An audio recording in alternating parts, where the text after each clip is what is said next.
പ്രിയമുള്ളവരെ, നോമ്പുകാലം 4-ാം ഞായറാഴ്ചയിലേക്ക് നാം പ്രവേശിക്കുകയാണ്. നോമ്പുകാലത്തെക്കുറിച്ച് ഉള്ള പ്രാർത്ഥനകളിൽ പ്രത്യേകമായി പ്രതിപാദിക്കുന്ന ഒന്നാണ് പരിപാവനമാം ഉപവാസം. നോമ്പുകാലം പരിശുദ്ധമായൊരു കാലഘട്ടമാണ്. ഞായറാഴ്ച ദിവസം പരിശുദ്ധമായി ആചരിക്കണമെന്ന് പറയുന്നത് പോലെ നോമ്പുകാലം മുഴുവനും ജീവിത പരിശുദ്ധി, ജീവിതത്തിൻ്റെ സമഗ്രത, ശരീരത്തിലും ആത്മാവിനും മനസ്സിലും ഉള്ള പരിശുദ്ധി വീണ്ടെടുക്കുകയും അത് ജീവിക്കുകയും ചെയ്യുവാൻ നമുക്ക് പ്രബോധനം നൽകുന്ന തിരുവചന വായനകളാണ് നമ്മൾ ശ്രവിക്കുന്നത്. വിശുദ്ധ മത്തായിയുടെ സുവിശേഷം 5-ാം അധ്യായം 27 മുതൽ 32 വരെയുള്ള തിരുവചനങ്ങളാണ് നമ്മൾ ശ്രവിക്കുന്നത്. യഥാർത്ഥത്തിലുള്ള ജീവിത വിശുദ്ധി, സുഹൃത ജീവിതം, ഇതിലേക്കെല്ലാം നയിക്കുന്ന ഒരു ആത്മീയ അധ്യാപകനാണ്, പെഡഗോഗാണ്, ദൈവിക അധ്യാപകനാണ് ഈശോ മിശിഹ എന്ന സഭാപിതാവായ അലക്സാണ്ട്രിയയിലെ ക്ലെമൻ്റ് ആദ്യകാലത്തെ ഒരു സഭാപിതാവാണ്. 215 അദ്ദേഹം കാലം ചെയ്യുന്നത്, അദ്ദേഹം പഠിപ്പിക്കുന്നു.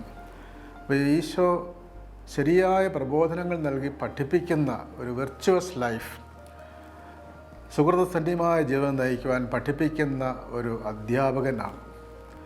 അതോടൊപ്പം തന്നെ വിശുദ്ധീകരിക്കുന്നവൻ കൂടിയാണ്.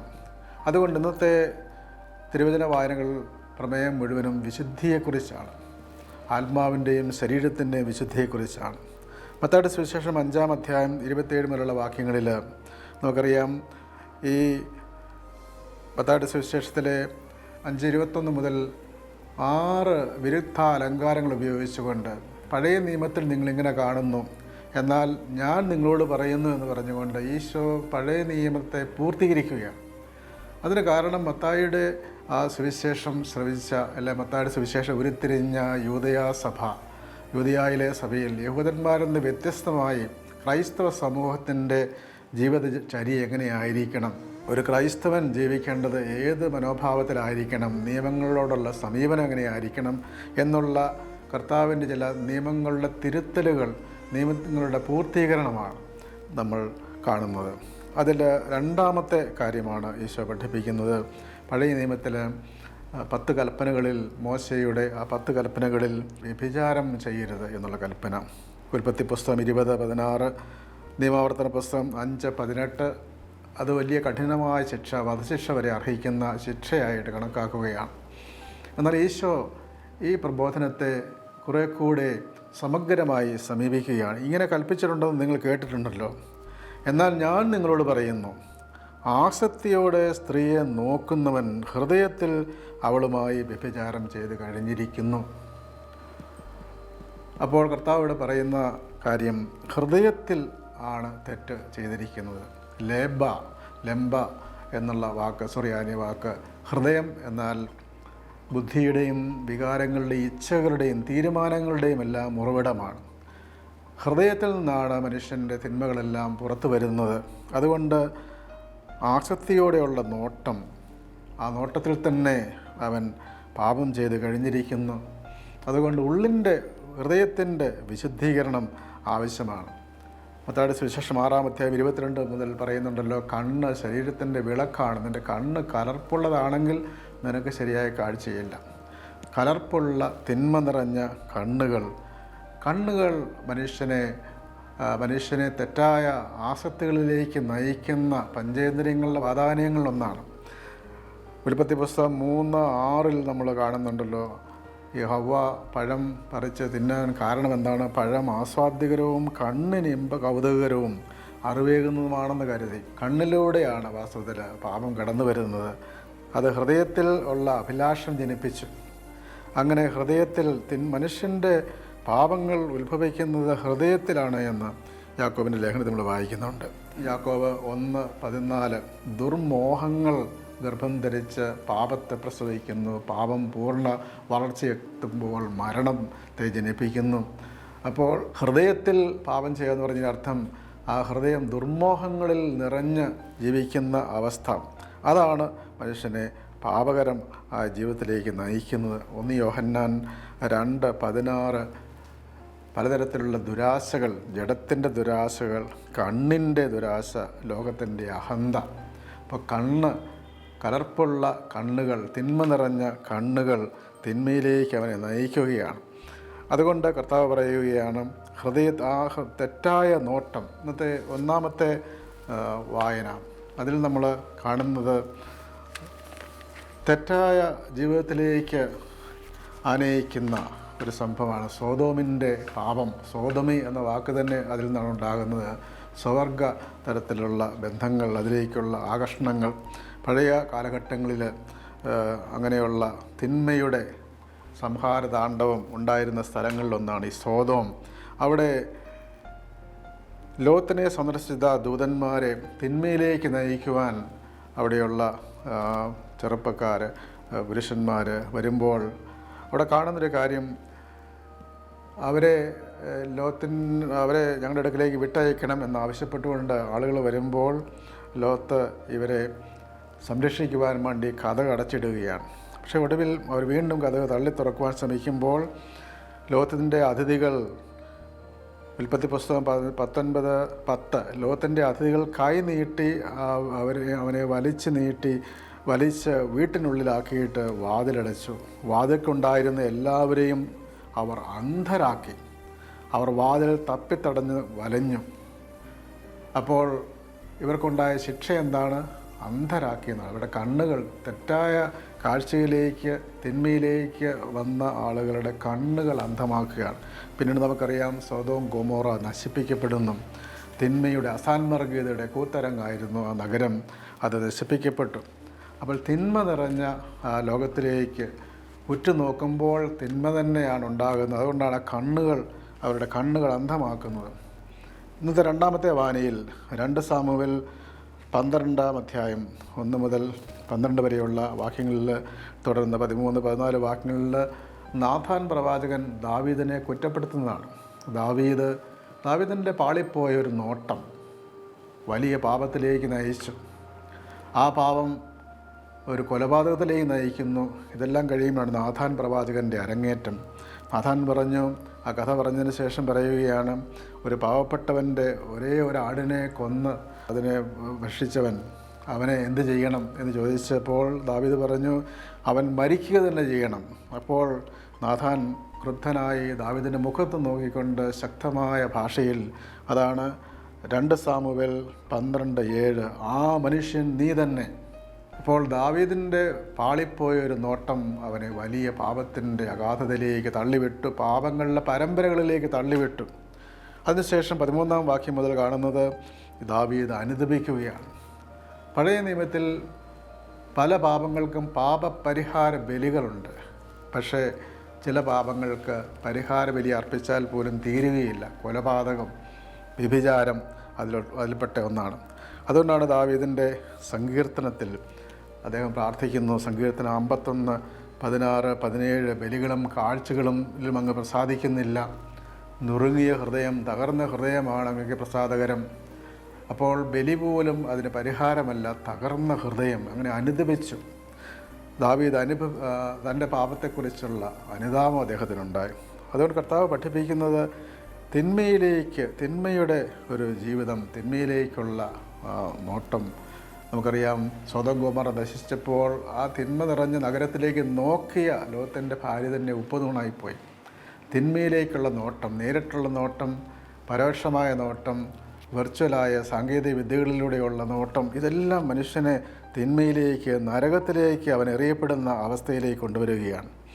അതുകൊണ്ട് തിന്മ നിറഞ്ഞ ഒരവസ്ഥയിൽ നിന്ന് മനുഷ്യൻ മോചിതനാകണം. 2 പത്രോസ് 2:14 അവിടുത്തെ കാലഘട്ടത്തെക്കുറിച്ച് പറയുകയാണ്. വ്യഭിചാര ആസക്തി നിറഞ്ഞതും പാപത്തിൽ നിന്ന് വിരമിക്കാത്തതുമാണ് അവരുടെ കണ്ണുകൾ. അപ്പോൾ തിന്മ നിറഞ്ഞ ഒരു ലോകം, തിന്മ നിറഞ്ഞ ജീവിത അവസ്ഥ. പുരാതന റോമൻ ഗ്രീക്ക് സംസ്കാരങ്ങളിൽ ഇത്തരത്തിലുള്ള ജീവിതത്തെ അംഗീകരിക്കുന്ന ശൈലികളുണ്ടായിരുന്നു. റോമാലേഖനം 1-ാം അധ്യായം നമ്മൾ കാണുന്നത് തന്നെ അങ്ങനെയാണ്. തിന്മ നിറഞ്ഞ, തിന്മയെ ആഘോഷിക്കുന്ന, തിന്മയെ അംഗീകരിക്കുക മാത്രമല്ല അത് ശരിയാണെന്നതിൽ അഭിമാനിക്കുകയും ചെയ്യുന്ന ജനങ്ങളുടെ ഇടയിൽ സുവിശേഷം പ്രസംഗിക്കുകയാണ്. പൊമ്പൈ നഗരം, വെസൂവിയസ് അഗ്നിപർവ്വതം പൊട്ടി തകർന്ന് അതിൻ്റെ അവശിഷ്ടങ്ങൾ അവിടെ കാണാൻ അവിടെയുള്ള ചിത്രങ്ങൾ, ചുവർ ചിത്രങ്ങളിലൊക്കെ ഇത്തരത്തിലുള്ള ഭീകരമായ തിന്മയുടെ അടയാളങ്ങൾ കാണാൻ സാധിക്കും. പൊതുജനങ്ങൾ കാണരുതാത്തത് കൊണ്ട് അത് നേപ്പിൾ നഗരത്തിലെ മ്യൂസിയത്തിൽ പ്രത്യേകമായി അടച്ചു സൂക്ഷിച്ചിരിക്കുകയാണ്. പ്രാചീന കാലം മുതൽ തന്നെ മനുഷ്യനെ തിന്മയിലേക്ക് നയിക്കുന്ന ഗ്രാഫിത്തികൾ, ചിത്രങ്ങൾ എല്ലാം ഉണ്ടായിരുന്നു എന്നാണ്. ഈ പുരാതന റോമൻ, ഗ്രീക്ക് സംസ്കാരങ്ങളിൽ കൊളോസോസ് ലേഖനത്തിലെ 2-ാം അധ്യായത്തിൽ ഈ ഗ്രീക്ക് സംസ്കാരത്തിൻ്റെ നല്ല അംശങ്ങൾ ഗ്രീക്ക് സംസ്കാരത്തിലുണ്ട്. തീർച്ചയായും അരിസ്റ്റോട്ടിൽ പറയുന്നുണ്ട്, വ്യഭിചാരം ഒരു കുടുംബത്തിൽ ആഭ്യന്തര കലഹമുണ്ടാക്കും. ഒരു നഗരം, ഒരു രാജ്യം ആഭ്യന്തരമായ അരക്ഷിതാവസ്ഥയിലേക്ക് പോകുന്നത് പോലെയാണ് വ്യഭിചാരത്തിലൂടെ ഒരു കുടുംബം നശിച്ചു പോകുന്നതെന്ന് അരിസ്റ്റോട്ടിൽ പറയുന്നുണ്ട്. പക്ഷേ ആ യവന ചിന്തയിൽ പൊതു സമൂഹത്തിൽ അങ്ങനെ ഒരു ചിന്ത കാണാറില്ല. അതുകൊണ്ടാണ് ആ സ്വാധീനം വെച്ചുകൊണ്ടാണ് കൊളോസോസ് ലേഖനം 2-ാം അധ്യായത്തിൽ പറയുന്നത്, പലതരത്തിലുള്ള സിദ്ധാന്തങ്ങൾ, ഇവ മാനുഷികമായ ഉപദേശങ്ങളും സിദ്ധാന്തങ്ങളും അനുസരിച്ചുള്ളവയാണ്. തീവ്രമായ ഭക്തിയും ആത്മനിന്ദയും ആത്മപീഡനവും പ്രോത്സാഹിപ്പിക്കുന്നതിൽ, അതിനാൽ വിജ്ഞാനത്തിൻ്റെ പ്രതീതി ഇവയിൽ അനുഭവപ്പെടും. കൊളോസസ് 2:23. എന്നാൽ ജഡ അഭിലാഷങ്ങളെ നിയന്ത്രിക്കുന്ന കാര്യത്തിൽ ഇവയ്ക്ക് യാതൊരു മൂല്യവുമില്ല. ക്രിസ്തീയ വിശ്വാസത്തിൻ്റെ ഒരു പ്രത്യേകത, ഈ അധാർമികതയ്ക്കെതിരെയുള്ള വലിയൊരു പോരാട്ടത്തിലൂടെയാണ് ക്രിസ്തീയ വിശ്വാസം വളർന്നു വന്നത്. ഈ കോറന്തോസിലെ സഭയിൽ, അവർ തന്നെ ഗ്രീക്ക് സംസ്കാരത്തിൽ, റോമിൽ, ഇങ്ങനെയൊക്കെയുള്ള തിന്മ നിറഞ്ഞ സംസ്കാരങ്ങൾക്കിടയിൽ ദൈവികമായ വിശുദ്ധി പാലിക്കണമെന്ന് പറയുന്നത് തന്നെ അംഗീകരിക്കപ്പെടാത്ത കാര്യമായിരുന്നു. പക്ഷേ ശക്തമായി കർത്താവിൻ്റെ പ്രബോധനം ഇതാണ്, ദൈവത്തിൻ്റെ കൽപ്പനയാണിത്. അതുകൊണ്ട് ഇത്തരത്തിലുള്ള തിന്മകളിൽ നിന്നും മനുഷ്യൻ ഓടി അകലണം. അതിന് കർത്താവ് പറയുന്ന ഒരു അതിശയോക്തി കലർന്ന ഒരു ഉദാഹരണം തന്നെയാണ് പറയുന്നത്. നിൻ്റെ വലത് കണ്ണ് നിനക്ക് പാപഹേതുവാകുമെങ്കിൽ അത് ചുഴന്നെടുത്ത് എറിഞ്ഞു കളയുക. ശരീരമാകെ നരകത്തിലേക്ക് എറിയപ്പെടുന്നേക്കാൾ നല്ലത് അവയവങ്ങളിലൊന്ന് നഷ്ടപ്പെടുന്നതാണ്. മത്തായിയുടെ സുവിശേഷത്തിൽ പിന്നീട് 18-ാം അധ്യായം 8-9 വാക്യങ്ങളിലും ഈശോ ഇത് ആവർത്തിക്കുന്നുണ്ട്. അപ്പോൾ പാപഹേതുവാകുന്നവയെല്ലാം വെട്ടി ദൂരെ എറിയുക എന്ന് പറയുന്നത് അക്ഷരാർത്ഥത്തിൽ എടുക്കേണ്ട ഒരു കാര്യമല്ല. അതിലൂടെ കാണുന്നത് എന്താണ്? തിന്മയുടെ ആ സാധ്യതകൾ, ബ്രേക്ക് ദ ചെയിൻ. അപ്പോൾ തിന്മയുടെ ശൃംഖലകൾ അത് തുടരാൻ അനുവദിക്കാതിരിക്കുക എന്ന് കർത്താവ് ഉദ്ദേശിക്കുന്നത്. തിന്മയുമായി യാതൊരു ഒത്തുതീർപ്പുണ്ടാകരുത്. നിങ്ങൾ പാപഹേതുവായ കാര്യങ്ങളെല്ലാം അത് നശിപ്പിക്കണമെന്നാണ്. വിശുദ്ധ അപ്രയം പിതാവും സുറിയാനി സഭാപിതാവായ മാർ അപ്രയം അദ്ദേഹം പറയുന്നത്, cut off your evil desire your companions. നിങ്ങളുടെ തിന്മ നിറഞ്ഞ അഭിലാഷങ്ങളും നിങ്ങളുടെ തിന്മയിലേക്ക് നയിക്കുന്ന സൗഹൃദങ്ങളും നിങ്ങൾ മുറിച്ച് കളയണം, ഭേദിച്ച് കളയണം എന്നാണ് ഇതിൻ്റെ അർത്ഥമെന്നാണ്. പ്രത്യേകിച്ച് അദ്ദേഹം ഉദ്ധരിക്കുന്നുണ്ട് ജോയൽ പ്രവാചകൻ 2:13, നിങ്ങളുടെ ഹൃദയമാണ് വസ്ത്രമല്ല കീറേണ്ടത്. ഇപ്പോൾ ഹൃദയത്തിൽ പാപം ചെയ്യുമെന്ന് പറഞ്ഞ പോലെ ഹൃദയത്തിലാണ് മാറ്റം വരേണ്ടത്. എന്നിട്ട് അദ്ദേഹം പറയുകയാണ്, ഈ ഹെറോദേസിൻ്റെ ഒരു ഹെറോദേസിൻ്റെ ഭാര്യ ഹെറോദിയ, അവളെ മാറ്റിക്കളഞ്ഞിരുന്നെങ്കിൽ, അവളെ ഛേദിച്ച് അവളുമായുള്ള ബന്ധം മാറ്റിയിരുന്നെങ്കിൽ നിഷ്കളങ്കനായ സ്നാപയോഹന്നാൻ്റെ ശിരസ് ഛേദിക്കുവാൻ അയാൾക്കിടയാകുകയില്ലായിരുന്നു. വലിയ പാപത്തിലേക്ക് അയാൾ വീണു. ഒരു പാപം പല പാപങ്ങളിലേക്ക്, കൊലപാതകത്തിലേക്ക് അയാൾ വീഴാൻ കാരണമായി അദ്ദേഹം പറയുന്നുണ്ട്. അതുകൊണ്ട് ഇങ്ങനെയുള്ള തിന്മയുടെ കൂട്ടുകെട്ടുകൾ ഉപേക്ഷിക്കണം എന്ന് അദ്ദേഹം പഠിപ്പിക്കുകയാണ്. അത് മുറിച്ച് മാറ്റണം. അത് മുറിച്ച് മാറ്റാത്തത് കൊണ്ടാണ് പാപത്തിലേക്ക് അവർ വീണത്. ജോബിൻ്റെ പുസ്തകം 31-ാം അധ്യായം 1-ാം വാക്യത്തിൽ, ഞാൻ എൻ്റെ കണ്ണുകളുമായി ഒരു ഉടമ്പടി ഉണ്ടാക്കിയിരിക്കുന്നു, അപ്പോൾ ഞാൻ എങ്ങനെ ഒരു കന്യകയെ നോക്കും. അപ്പോൾ കണ്ണുകൾ, നിർമ്മലമായ കണ്ണുകൾ, അത് മനുഷ്യന് ആവശ്യമാണ്. ഈശോ പഠിപ്പിക്കുകയാണ്. പരിശുദ്ധ മാതാവിനെക്കുറിച്ച് മാർ അപ്രയം പിതാവ് പറയുന്നത്, മാതാവിൻ്റെ കണ്ണുകൾ ഷഫിയൂസ എന്ന് പറയും, തിളക്കമാർന്ന കണ്ണുകൾ, ലൂമിനസ് ആയി എന്നാണ് പറയുന്നത്. തിന്മയുടെ ലാഞ്ചനം പോലും ഇല്ലാത്ത കണ്ണുകൾ. ആ കണ്ണുകൾ കൊണ്ടാണ് മാതാവ് നോക്കിയത്. ഇതുപോലെ ഹൃദയവിശുദ്ധിയിൽ നോക്കണം. കർത്താവ് പഠിപ്പിക്കുന്നുണ്ട് സുവിശേഷ ഭാഗങ്ങളിൽ 8-ാമത്തെ അധ്യായത്തിൽ 5-8 വാക്യത്തിൽ, ഹൃദയശുദ്ധിയുള്ളവർ ഭാഗ്യവാന്മാർ, അവർ ദൈവത്തെ കാണും. അപ്പോൾ യഥാർത്ഥ കാഴ്ച, ദൈവത്തെ കാണാൻ കഴിയുന്നത് ഹൃദയവിശുദ്ധിയോടുകൂടി ജീവിക്കുമ്പോഴാണ്. അതുകൊണ്ട് വിശുദ്ധ ജീവിതത്തിലേക്ക്, ഹൃദയവിശുദ്ധിയിലേക്ക് ആനയിക്കപ്പെടുവാൻ ആഹ്വാനം ചെയ്യുകയാണ് കർത്താവിൻ്റെ ഈ വചനങ്ങൾ. തുടർന്ന് അതിൻ്റെ 2-ാം ഭാഗമാണ് കർത്താവ് പഠിപ്പിക്കുന്നത് വിവാഹമോചനത്തെക്കുറിച്ച്. ഭാര്യയെ ഉപേക്ഷിക്കുന്നവൻ അവൾക്ക് ഉപേക്ഷാപത്രം കൊടുക്കണമെന്ന് കൽപ്പിച്ചിട്ടുണ്ടല്ലോ. എന്നാൽ ഞാൻ നിങ്ങളോട് പറയുന്നു, പരസംഗം നിമിത്തമല്ലാതെ ഭാര്യ ഉപേക്ഷിക്കുന്നവൻ അവളെ വ്യഭിചാരിണിയാക്കുന്നു, ഉപേക്ഷിക്കപ്പെട്ടവളെ പരിഗ്രഹിക്കുന്നവനും വ്യഭിചാരം ചെയ്യുന്നു. അപ്പോൾ കർത്താവ് വളരെ സ്പഷ്ടമായിട്ട് മത്തായിയുടെ സുവിശേഷം 19-ാം അധ്യായത്തിലും പറയുന്നുണ്ട്, മോശ ഞങ്ങളോട് ഇങ്ങനെ പറഞ്ഞിട്ടുണ്ട്, അവിശ്വസ്ത കാരണങ്ങളുണ്ടെങ്കിൽ ഉപേക്ഷിക്കാമെന്ന്. അപ്പോൾ ഈശോ കൊടുക്കുന്ന മറുപടിയുണ്ട്, നിങ്ങളുടെ ഹൃദയ കാഠിന്യം നിമിത്തമാണ് മോശ നിങ്ങളോട് ഇങ്ങനെ പറഞ്ഞത്. ആദിയിൽ ദൈവം നിശ്ചയിച്ചത് അങ്ങനെ ആയിരുന്നില്ല. ദൈവത്തിൻ്റെ പദ്ധതി പുരുഷനും സ്ത്രീയും അവർ ഒന്നു ചേർന്ന് ആ കുടുംബജീവിതം നയിക്കണമെന്നുള്ളതാണ്. ആ കുടുംബജീവിതത്തെ ശിഥിലീകരിക്കുന്ന ബന്ധങ്ങൾ, കുടുംബജീവിതത്തിൻ്റെ അവിഭാജ്യത, ഭാര്യാഭർത്തൃ ബന്ധത്തിൻ്റെ അവിഭാജ്യത, അതിൻ്റെ വിശുദ്ധി അത് പാലിക്കണമെന്ന് വളരെ വ്യക്തമായിട്ട് കർത്താവ് പഠിപ്പിക്കുകയാണ്.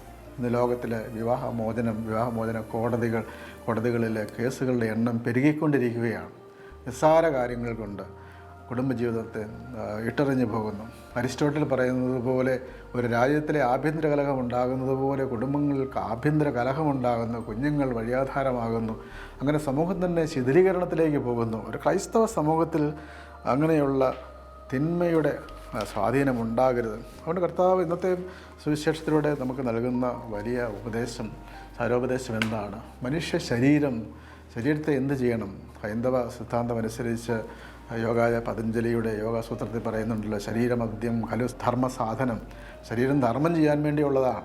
അപ്പോൾ അതെല്ലാ സിദ്ധാന്തങ്ങളിലുമുണ്ട്. പക്ഷേ ക്രൈസ്തവ വിശ്വാസം അനുസരിച്ച് ശരീരം ദൈവത്തിൻ്റെ ആലയമാണ്. ശരീരം കൊറിന്തോസ് 6-ാം അധ്യായം 13-ാം വാക്യത്തിൽ പറയുന്നുണ്ട്, ശരീരം ദുർവൃത്തിക്ക് വേണ്ടിയുള്ളതല്ല. 6:13 പ്രത്യുത ശരീരം കർത്താവിനും കർത്താവ് ശരീരത്തിനും വേണ്ടിയുള്ളതാണ്. അതുകൊണ്ട് നമ്മുടെ ശരീരം തിന്മയുടെ അവയവങ്ങളാക്കി മാറ്റരുത്. എല്ലാ മനുഷ്യൻ ചെയ്യുന്ന എല്ലാ പാപങ്ങളും ശരീരത്തിന് വെളിയിലാണ്. വ്യഭിചാരം ചെയ്യുന്നവനാകട്ടെ സ്വന്തം ശരീരത്തിനെതിരായി പാപം ചെയ്യുന്നു. 1 കൊറിന്തോസ് 6:18. അപ്പോൾ സ്വന്തം ശരീരത്തിനെതിരായി തന്നെ, ശരീരം തന്നെ അംഗീകരിക്കാത്തൊരു കാര്യമാണ്. അതുകൊണ്ട് പരിശുദ്ധാത്മാവ് വസിക്കുന്ന, നിങ്ങളിൽ വസിക്കുന്ന ദൈവദത്തമായ പരിശുദ്ധാത്മാവിൻ്റെ ആലയമാണ് നിങ്ങളുടെ ശരീരമെന്ന് നിങ്ങൾ അറിഞ്ഞുകൂടെ? നിങ്ങളുടെ സ്വന്തമല്ല, നിങ്ങൾ വിലയ്ക്ക് വാങ്ങപ്പെട്ടവരാണ്. 1 കൊറിന്തോസ് 6-ാം അധ്യായം 19-ാം വാക്യം. അതിനാൽ നിങ്ങളുടെ ശരീരത്തിൽ ദൈവത്തെ മഹത്വപ്പെടുത്തുവാൻ, ശരീരം ദൈവമഹത്വത്തിന് വേണ്ടി സമർപ്പിക്കുവാനുള്ളതാണ് എന്നുള്ള വലിയ കാര്യം പൗലോസ് പഠിപ്പിക്കുകയാണ്. തിമോഥെയോസിന് എഴുതുന്ന 2-ാം ലേഖനമാണല്ലോ ഇന്നത്തെ ലേഖനത്തിൽ നമ്മൾ ശ്രവിക്കുന്നുണ്ട്. 22-ാം വാക്യം, 2 തിമോഥെയോസ് 2:22 മുതൽ, യുവസഹജമായ മോഹങ്ങളിൽ നിന്നും ഓടി അകലുക, പരിശുദ്ധ ഹൃദയത്തോടെ കർത്താവിനെ വിളിക്കുന്നവരോട് ചേർന്ന് നീതി, വിശ്വാസം, സ്നേഹം, സമാധാനം എന്നിവ ലക്ഷ്യം വയ്ക്കുക. അപ്പോൾ യുവസഹജമായ മോഹങ്ങൾ, ലോകത്തിൻ്റെ തിന്മകൾ, ലോകത്തിൻ്റെ തിന്മയിലേക്ക് നയിക്കുന്ന കാഴ്ചകൾ, അതിൽ നിന്നെല്ലാം പിൻവലിഞ്ഞ് ദൈവത്തെ ഉറ്റുനോക്കുക, ദൈവസന്നിധിയിൽ ജീവിക്കുക. അങ്ങനെ നിൻ്റെ കണ്ണ് കലർപ്പില്ലാത്തതായി മാറുക. അതുകൊണ്ട് കർത്താവിൻ്റെ ഈ പ്രബോധനം നമ്മുടെ ഹൃദയത്തെ വിശുദ്ധീകരിക്കുവാൻ വേണ്ടിയാണ്. നമ്മുടെ ഹൃദയത്തിലാണ് തിന്മകളെല്ലാം ഉദയം ചെയ്യുന്നത്. ഹൃദയം നന്മയാൽ നിറഞ്ഞാൽ ആ തിന്മയെല്ലാം അതിൽ നിന്ന് പൂർണ്ണമായ നിഷ്കാസിതമാകും. അതുകൊണ്ട് നമ്മുടെ ഹൃദയ വിശുദ്ധീകരണത്തിന് വേണ്ടി, നമ്മുടെ ജീവിത വിശുദ്ധീകരണത്തിന് വേണ്ടി, ശരീരത്തിൻ്റെ, മനസ്സിൻ്റെ, ആത്മാവിൻ്റെ വിശുദ്ധീകരണത്തിന് വേണ്ടി നമ്മെ ഒരുക്കുവാൻ ഉള്ള ഒരു കാലഘട്ടമാണ് ഈ നോമ്പ് കാലം എന്ന് മനസ്സിലാക്കിക്കൊണ്ട് പരിപാവനമായ ഈ നോമ്പിൻ്റെ ചൈതന്യം, വിശുദ്ധി പാലിക്കുക, ആ ചൈതന്യം സ്വീകരിക്കാൻ നമുക്ക് പരിശ്രമിക്കാം. ഈശോ ഒരു പെഡഗോഗ് ആണ് എന്ന് നമ്മൾ നേരത്തെ സൂചിപ്പിച്ചല്ലോ, ഒരു നല്ല ദൈവിക അധ്യാപകനാണ്.